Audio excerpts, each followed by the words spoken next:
Iniciemos con una pregunta sencilla. ¿Qué es más probable? ¿Que un pequeño grupo de personas estén equivocadas y la gran mayoría estén en lo correcto? Dependiendo de tu respuesta, asociémosla entonces con nuestro tema en el video del día de hoy. ¿Puede estar alrededor de 14 millones de judíos equivocados? ¿O 2.2 billones de personas que creen que Jesús o Yeshua es el Mesías? La respuesta más común que se suele obtener es que la mayoría estén en lo correcto. Pero ¿es este principio aplicable en la vida real? O más bien vemos que usualmente en donde está la mayoría, en donde está el montón, no siempre se está en la razón. Veamos, del 100% de los participantes en la bolsa de valores, solo el 5% de ellos realmente ganan.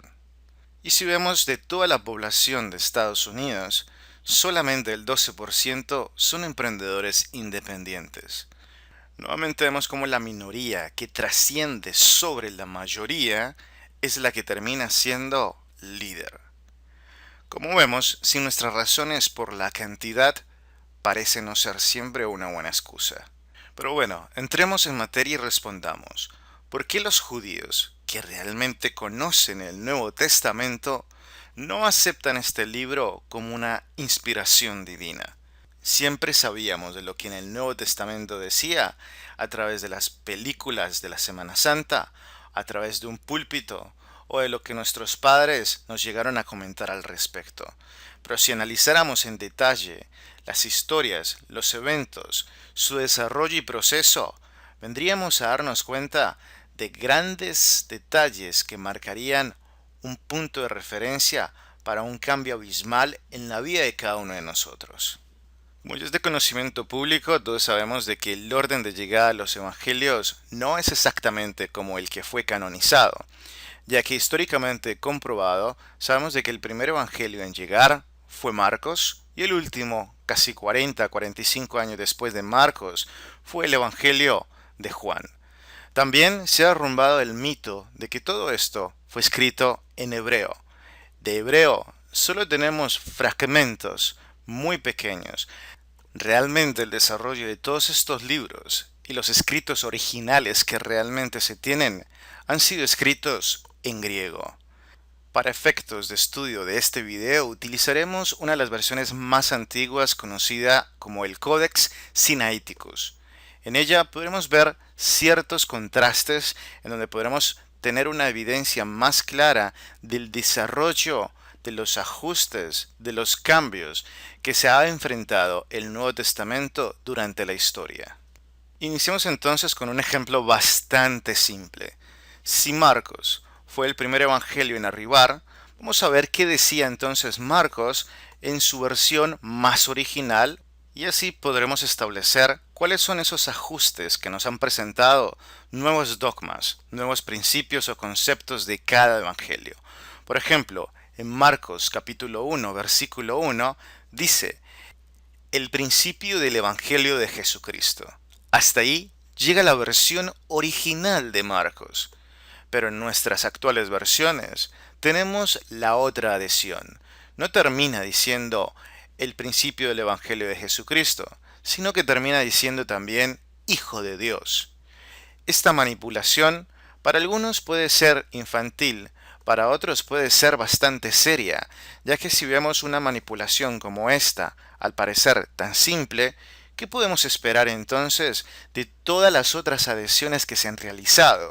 ¿Hasta dónde todo llega a partir de un dogma original o un dogma ya creado por el hombre? Tengamos en cuenta de que Marcos inicia desde el bautismo de Jesús, no desde su nacimiento.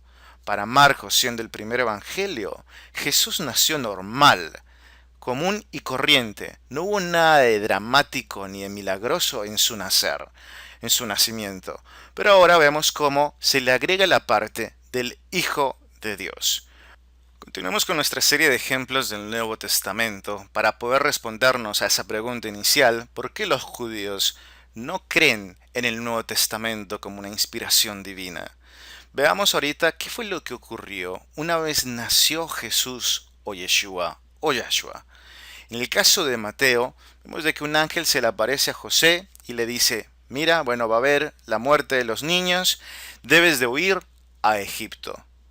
Pero extrañamente vemos en el caso de Lucas de que lo que ocurrió fue de que se pasó la necesidad de realizar un censo. Un censo, pero un censo bastante extraño, ya que todos deberían de regresar a donde sus antecesores de 1000 años atrás vivieron. Imaginémonos cómo saber en dónde vivieron nuestros antepasados de tantas generaciones atrás. Porque aquí casualmente se pide a José de que regrese a Belén, a la ciudad de David, ya que José aparentemente era descendiente de David. Entonces, bueno, vamos a decir de que un censo extrañamente de esta manera ocurrió. ¿Cómo podríamos establecer estos dos viajes y reconciliar tal evento? ¿Huyó José y Miriam a Egipto? ¿O fueron al censo a Nazaret, a Belén? Siempre tengamos presente de que varios de esos acontecimientos o historias se forzaban para poder decir lo que Mateo en numerosas ocasiones dijo, como por ejemplo Mateo capítulo 1 versículo 22 al 23 dice, todo esto aconteció para que se cumpliese lo dicho por el Señor por medio del profeta. Mateo 2, 17 al 18, entonces se cumplió lo que fue dicho por el profeta. Mateo 2, 5 al 6, porque así está escrito por el profeta. Mateo 2, 23, para que se cumpliese lo que fue dicho por los profetas. Entonces vemos de que aquí muy posiblemente esta diferencia de historias que en ocasiones es muy imposible reconciliar por más fe que tengamos en ello, vemos que entonces hay un objetivo primario y es hacer de que todo esto suceda para que se cumpla tales profecías. Y si revisáramos de que estas profecías realmente no aluden al nacimiento de un Mesías o a las condiciones que aquí los evangelios nos relatan, peor sería el caso. ¿Qué otros errores sumamente importantes deberíamos de resaltar en este video, ya que en ellos se cumplen muchos dogmas o teorías cristianas mesiánicas o netzaritas, como por ejemplo, la genealogía de Jesucristo según Mateo? En Mateo hay un espectáculo de 3 segmentos, y todos ellos aluden de que en cada 14 generaciones aparentemente ocurre algo milagroso. Si vemos inclusive el capítulo 1, versículo 17, así mismo lo dice.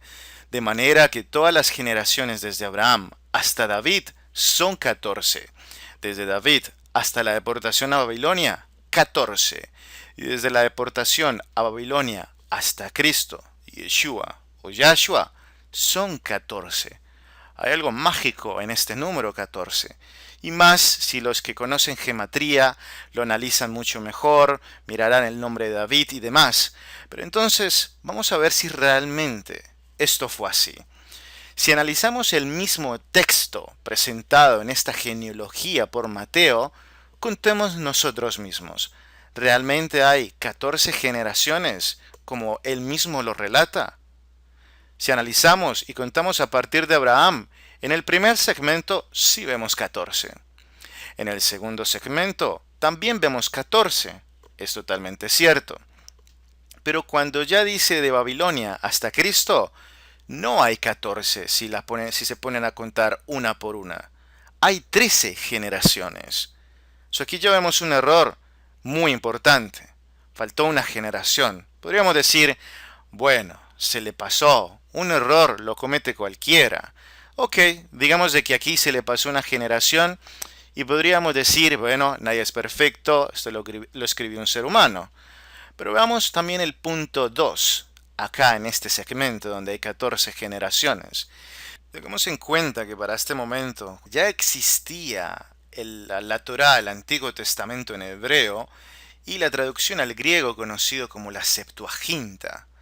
Entonces, allí si analizamos en Primera de Crónicas, capítulo 3, versículos del 10 al 12, veremos realmente los descendientes a partir de Salomón.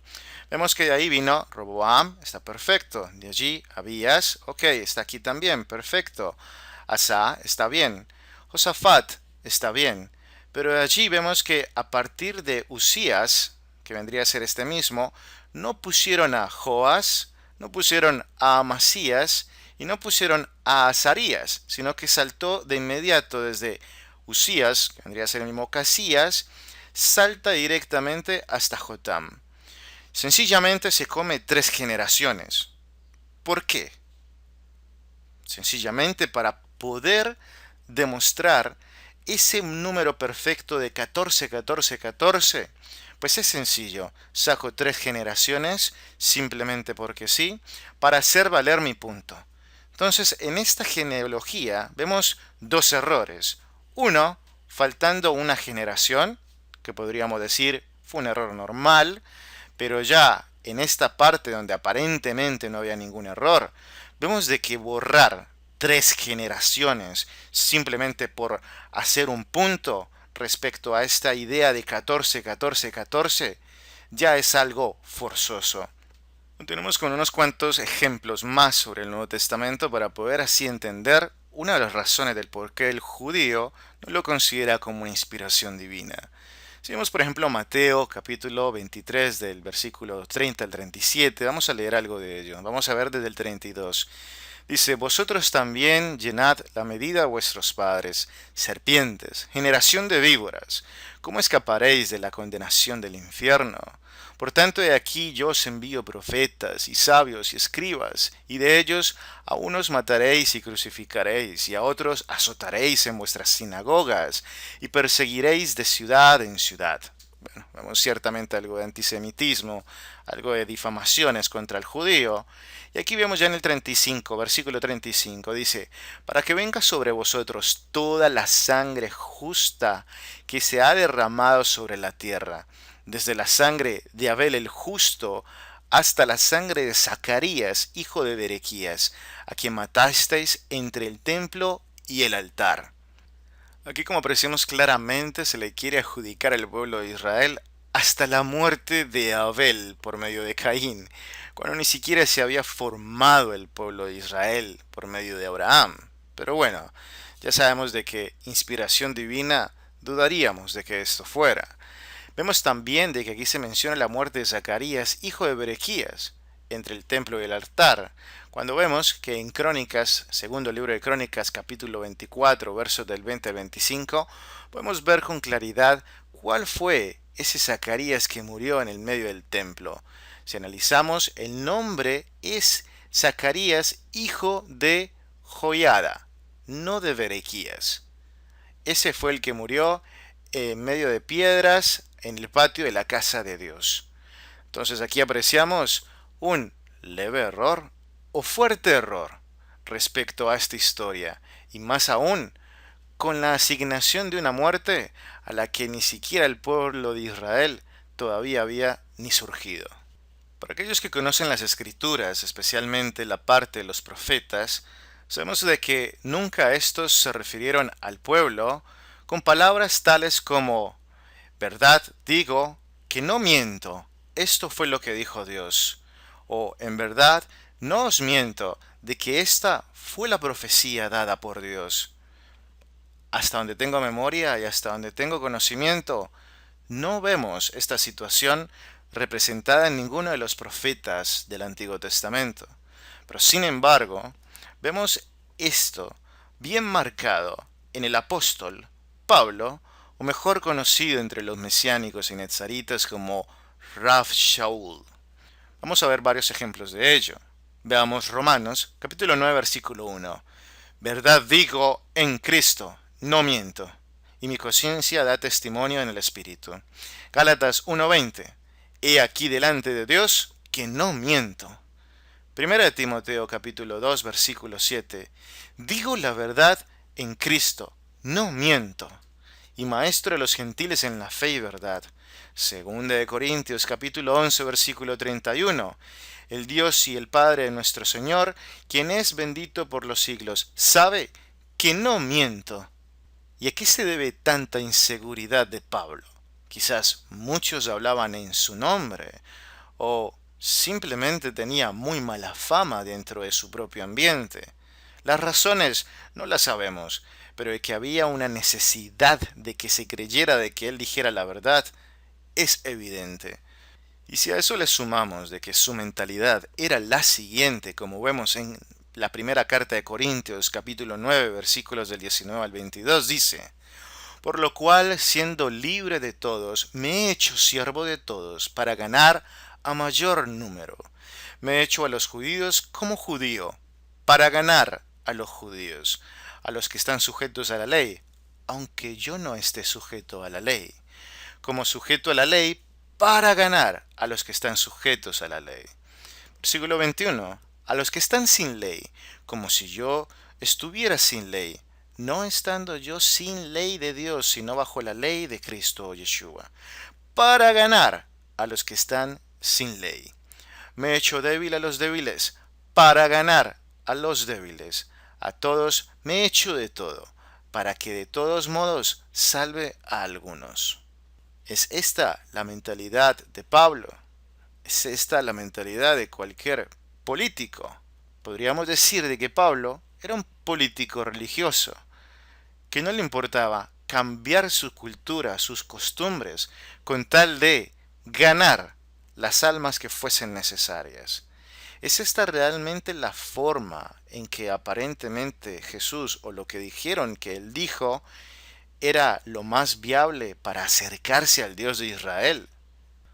Otro evento importante que consideramos ilustrar en este video básico de por qué el judío no acepta el Nuevo Testamento como una inspiración divina, lo encontramos en el Evangelio de Juan. Sabemos todos de que el Evangelio de Juan no fue escrito precisamente por una persona que se llamara Juan, y mucho menos por un levita, como muchos libros mesiánicos o netzaritas personales lo atribuyen. Históricamente no hay una propiedad intelectual de los escritos, simplemente se le adjudicaron un nombre. Esto es de conocimiento público y lo pueden investigar por ustedes mismos con historiadores, especialmente americanos cristianos, en los cuales podrían ustedes abundar más aún sobre dicha información. Pero totalmente y rotundamente no fue escrito por ningún levita el Evangelio de Juan. Y mucho menos si sabemos todo el antisemitismo que encierra el Evangelio de Juan. En este Evangelio encontramos el cambio del día de la crucifixión de Yeshua según las referencias de los otros evangelios. Sabemos de que en el Evangelio de Juan, casi que en sus inicios, en el capítulo 1, versículo 29, vemos cómo Juan trata de establecer el concepto de Jesús o Yeshua como el Cordero de Dios. Es el único evangelio que lo trata de denominar de esta manera, al menos respecto al evento de su muerte. Veamos cómo Marcos, siendo el primer evangelio en arribar frente a Juan, el último evangelio en ser escrito, ese contraste en el momento de la entrega o la muerte de Jesús o Yeshua. Si vemos en Marcos capítulo 14 versículo 12, los discípulos le preguntaban a Jesús en dónde iban a comer Pesaj, la Pascua. Pero ya en el versículo 22 dice: y estando ellos comiendo, tomó Jesús pan y bendiciéndolo partió y les dijo: tomad, este es mi cuerpo. Quiere decir en Marcos de que en medio de la celebración de Pascua ya se empezó a dar la alusión de la posible crucifixión de Yeshua. Quiere decir de que sí la celebraron. Pero cuando vemos en Juan, vemos una creación de varias realizaciones de la Pascua. Es más, vemos como en una de ellas, en capítulo 19, versículo 14, dice: era la preparación de la Pascua y como la hora sexta. Entonces dijo los judíos, le dijo Pilatos: he aquí vuestro rey. Pero ellos gritaron: fuera, fuera, crucifícale. Entonces vemos aquí como entre Juan y Marcos hay una disyuntiva en el momento de la crucifixión de su Mesías, de su maestro. Y tengamos en cuenta de que no se trata de que hubieran 2 días de celebración por costumbres de la casa de Gilel y los Shammai. Tampoco de que hubieran 2 días para celebrarlo, ya que Jesús, Yeshua y sus discípulos se encontraban en Jerusalén, no fuera de Jerusalén. De esto solo se trata de que Juan, cambiando el día del sacrificio, quiere marcar el concepto de Yeshua como el Cordero de Dios, el momento en que se hacía el degollamiento de los animales para entonces realizar la cena de la Pascua, la cena de Pesaj. Y es por ello de que Juan hace todo este cambio de ajustes para poder establecer su concepto con el que arranca en capítulo 1, versículo 29, dando a entender de que Jesús era el Cordero de Dios. Pero a todas estas, si Jesús o Yeshua iba a traer salvación universal y la redención de los pecados, ¿por qué morir en Pesaj, en la Pascua, y no morir en Yom Kippur, en donde realmente se pide por el perdón de nuestros pecados, la aclamación por esa liberación y redención? ¿Por qué morir en Pesaj, en la Pascua, y no morir Yeshua o Jesús en Yom Kippur? Es una pregunta cuya respuesta es muy difícil de justificar, y es mucho más difícil aún cuando tú conoces realmente el concepto de lo que encierra la Pascua o Pesaj, esa celebración judía. Es bajo todas estas primicias que has podido ver en este video, unas de las razones del por qué el judaísmo no acepta el Nuevo Testamento como una inspiración divina, como un plan de Dios para la humanidad, sino más bien un plan del hombre para instaurar la religión del Imperio Romano. Quizás la pregunta ya no es por qué los judíos no aceptan el Nuevo Testamento como una inspiración divina, sino más bien cómo tú, ahora después de conocer esta información, aceptas el Nuevo Testamento como una inspiración divina.